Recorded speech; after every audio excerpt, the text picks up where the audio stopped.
There is a kind of silence that doesn't belong in an airport. Not the quiet of early morning or weather delays, but a hollow, wrong absence, as if the building itself has been evacuated from meaning. That silence is what alarms Washington today. Not a headline, not a protest, not a speech. A visual vacuum. Terminals that should be pulsing with transit, with money in motion, with the friction of the global economy, standing still. Late January, a weekday, the precise moment when the system normally hums at peak efficiency. Instead, the halls are open and empty, lit and unused. It looks like a technical glitch until you understand that nothing is broken. This is working exactly as intended. What began as a joke traveled faster than any official policy ever could.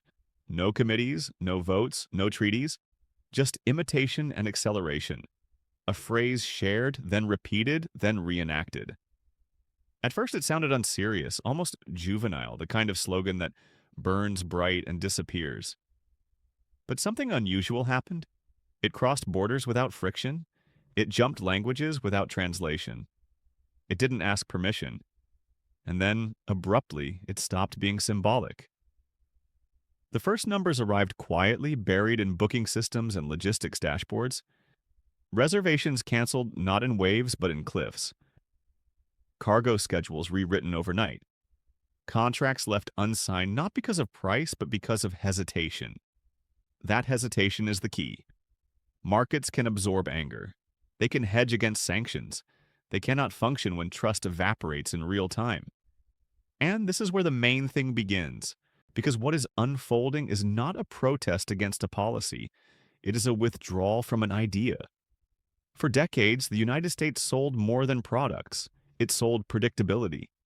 The assumption that however loud the politics became, the machine underneath would remain stable.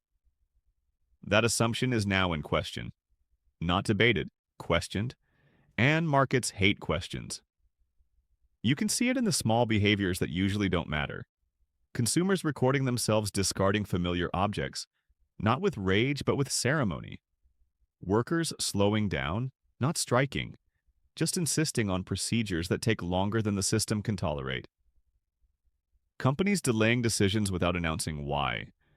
None of this violates a rule, none of it can be sanctioned. It looks like a trifle until you put it all together. Inside the White House, the reaction is not strategic. It is visceral, because this is not an attack you can counter-message. There is no adversary to negotiate with, no leader to threaten, no lever to pull. Power built on attention collapses when attention is withdrawn. And for a presidency that treats perception as infrastructure, that withdrawal feels existential. The advisors understand something their principle resists. You can coerce a state. You cannot coerce millions of individual choices made quietly, asynchronously, across time zones. You can raise tariffs and deploy lawyers, but you cannot compel desire. And desire is what made the American economy function at scale. Once that desire curdles into avoidance, the math changes. What makes this moment dangerous is speed.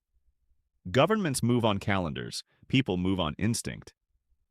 70 years of accumulated goodwill can dissolve in days if the narrative flips from aspiration to liability. The image that triggered the snap did not need explanation. It required no context. It fit too neatly into a story the world was already prepared to believe, and once that story locked in, behavior followed. It did not start in the usual places, not in capitals or boardrooms, but in cultural peripheries that usually absorb American influence without resistance. The shift there was subtle. Subscriptions quietly canceled, trips rerouted, brands swapped for local equivalents with a shrug that said more than outrage ever could. The message wasn't shouted, it was enacted. Then it spread to places where resentment had been dormant, not absent. Places that had tolerated American dominance because it came packaged with opportunity. When that packaging tore, tolerance vanished. Signs appeared that were handwritten, temporary, unmistakably personal. Refusals framed as preferences. A line crossed without being announced. Asia followed, but differently. Not with irony, with discipline. Corporations sensed a mood change and moved to capture it. Incentives appeared overnight. designed not just to lure customers, but to signal alignment. Stability, respect, words chosen carefully, not anti-American, post-American, and that distinction matters. This isn't about ideology, it's about contamination. Once a product feels like an endorsement, consumers retreat. Once a transaction feels like complicity, brands become radioactive. Analysts have a name for shocks like this, but names are for after the damage is done. What matters now is that reputational collapse travels faster than capital flight, and capital flight is already underway. The most underestimated vector is labor, not strikes. Solidarity, the kind that expresses itself through diligence taken to its logical extreme. Containers opened, forms triple-checked, safety protocols rediscovered. Everything by the book, exactly as written. The book was never designed for moral resistance. It was designed for efficiency. When efficiency is withdrawn, the system chokes. Ports that normally move nations begin to resemble museums. Goods present but inert. Value suspended in air, rust creeping in while spreadsheets still say shipped. And the supply chain, optimized to the minute, has no margin for principle. Retailers feel it first, then manufacturers, then regions that were promised protection and delivered dependency instead. Threats are issued into the void and bounce back unanswered. Retaliation sounds powerful until you realize how asymmetrical dependence has become. Close the doors and you starve yourself first. Everyone involved knows this. That is why the leverage holds. While streets disengage, capital recalibrates. Quietly. No announcements. No statements that would provoke retaliation. Just decisions deferred, projects paused, expansions relocated. The logic is simple. Instability is risk. Risk is priced. At some point, the price exceeds the return. When that happens, money doesn't flee. It suffocates the host by leaving nothing new behind. Executives who once treated the United States as a safe harbor now describe it in the language of exposure. Not because of ideology, but because of volatility. A market where rules feel provisional, where rhetoric threatens property, where images override assurances.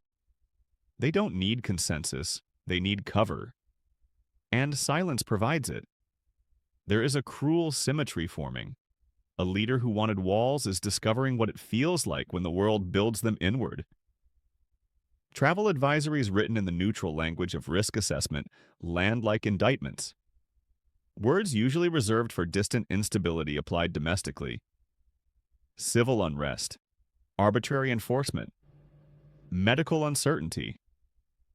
The humiliation is not that these warnings exist, but that they are believed. Tourism collapses without drama. Hotels report numbers that look like accounting errors. Entire regional economies built on visitors begin to wobble. Attempts to redirect blame fall flat because people trust what they can see, and what they see is absence. The response becomes frantic. Calls placed to numbers that no longer pick up. Concessions floated that would have been unthinkable days earlier. The tone shifts from dominance to pleading, but they usually keep quiet about it, and now the quiet is the message. Non-response as strategy. Distance as leverage. There is a method to dealing with power that feeds on engagement. You stop feeding it. You don't argue. You don't escalate. You turn away. For someone whose authority is performative, that turn is unbearable. And yet this is still only the surface layer. Because beneath consumer behavior and logistics disruption sits a mechanism that, once engaged, cannot be easily disengaged. A conversation happening out of public view framed not as punishment, but as insurance. A set of options once considered theoretical now discussed as contingency. Currency, settlement, reserve assumptions quietly reevaluated. For years this possibility was dismissed as posturing, a talking point, something for conferences and footnotes. Today it is being treated as a hedge, and when hedges move, they reshape the terrain beneath them. The president knows this. He watches indicators that rarely make headlines. He understands instinctively, if not analytically, that there is a line beyond which recovery becomes generational rather than electoral. That once crossed, no statement can reverse it. Only time and a different story told by someone else. The question hanging in the air is not whether this can be stopped, it is whether it has already passed the point where stopping it matters. Because when systems begin to rewire themselves around absence, reintegration becomes costly. And the mechanisms now in motion are not designed to pause. What happens next depends on whether this remains a boycott or mutates into something quieter and far more durable. A reordering that doesn't announce itself, doesn't ask permission, and doesn't come back once it has found a substitute. And right now, in rooms far from cameras, that distinction is being tested. The pause ends where accounting begins. Not with speeches, not with resignations, but with spreadsheets quietly rewritten. Once capital stops asking how to grow and starts asking how to exit without being noticed, the process becomes irreversible by design. This is not panic. Panic is loud. This is reallocation, and reallocation is clinical. The first consequence is invisible to the public eye. Credit committees change language. Risk models add a new variable that didn't exist before. Political volatility stops being an abstract modifier and becomes a primary input. Insurance premiums adjust. Hedging costs rise. Suddenly, doing business in the United States carries a friction it hasn't carried in generations. Not because of tariffs or regulation, but because of unpredictability. And markets punish unpredictability faster than hostility. This is where the boycott mutates. What began as consumer refusal evolves into institutional avoidance. Banks shorten exposure windows. Long-term contracts quietly expire without renewal. Supply chains, once optimized around American hubs, redraw themselves through Canada, through Europe, through Southeast Asia. Nothing dramatic, no press releases. Just 1,000 small decisions that all point away from the same center. The administration searches for legal remedies and finds none. There is no court that can subpoena sentiment, no treaty clause that compels enthusiasm. Trade law is built to manage state behavior, not collective withdrawal. The system assumes participation. It was never designed to survive indifference. This is asymmetric economic warfare, and it exploits the one freedom markets cannot revoke: choice. Attempts to reassert control only deepen the fracture. Threats against foreign workers expose dependency. Retaliatory language accelerates corporate timelines that were still tentative. Every outburst shortened the runway. The paradox is brutal. The harder the center pushes, the faster the periphery decouples. And decoupling, once underway, creates its own logic. Inside the corporate sphere, coordination doesn't require conspiracy. Shared incentives are enough. When instability becomes systemic, self-preservation aligns behavior without instruction. Capital doesn't need orders, it follows gradients, and the gradient now slopes outward. The reputational damage compounds faster than the economic damage. Brand America was never just a flag. It was an assumption of fairness, of rule continuity, of proportional response. Once that brand flips from aspiration to cautionary tale, recovery is not a matter of policy change. It becomes a generational repair project. Even a change in leadership cannot instantly erase the association. Memory lingers longer than markets. States begin to improvise. Regional governments open informal channels abroad, not to challenge federal authority, but to survive its absence. Quiet assurances are offered. Distinctions are drawn. Signals sent that not all jurisdictions speak with the same voice. This fragmentation is subtle, but it is unprecedented. Foreign counterparts listen, not because they want to interfere, but because decentralization offers optionality, and optionality is valuable when the center falters. Meanwhile, pressure accumulates where it matters most politically. Shelves thin. Components fail to arrive. Industries built on just-in-time logistics discover the cost of moral latency. Consumers who never cared about foreign policy suddenly care deeply about availability. Anger detaches from ideology and reattaches to inconvenience. That transition is decisive. Once apolitical frustration enters the equation, narratives collapse. The most dangerous layer sits above all of this: currency confidence. For decades, the dollar's dominance rested not just on size, but on trust and governance continuity. Reserve status is not granted, it is tolerated, and tolerance erodes quietly until it doesn't. Discussions once confined to academic panels now occur in emergency sessions, not framed as rebellion, but as diversification, as risk management, as insurance against a center that no longer feels stable. If settlement systems shift, even partially, the impact cascades. Financing costs spike. Import prices surge. The ability to externalize debt through demand for currency weakens. This is not collapse by explosion. It is collapse by compression. Purchasing power contracts. Savings dilute. Pensions strain.